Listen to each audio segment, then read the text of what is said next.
म्हटलं आज सकाळी सकाळी कुठे जावं, मग मी मंदिरात आले. मंदिरात तुम्ही पाहताच आहे कसं फ्रेश असं वाटतंय, मस्त सूर्यप्रकाशही आलेला आहे. म्हटलं इथेच आपण आज चक्कर मारावी. पप्पाने मस्त असं देवपूजा केलेली होती, फुलंही ठेवलेली होते, त्यामुळे सगळं वातावरण असं प्रसन्न वाटत होतं.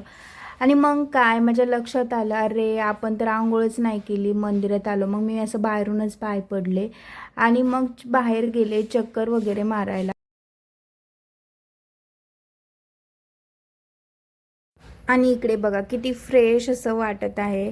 आम्ही शेतात राहतो ना, त्यामुळे खूप छान वाटतं, प्रसन्न वातावरण असतं.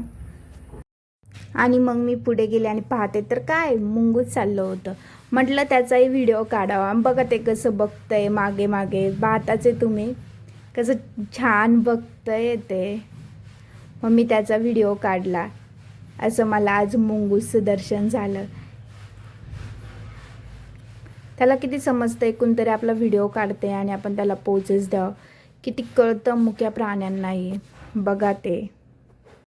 ती आली, ती म्हटली अगं इकडे ये, मला पेरू तोडून दे, मला पेरू खायचा आहे. मग म्हटलं चला आजीला पेरू तोडून द्यावं. मग मी पेरू तोडला आणि तिला दिला. तुम्ही पाहताच आहे आमच्या झाडाला कसे मस्त पेरू आलेले आहेत.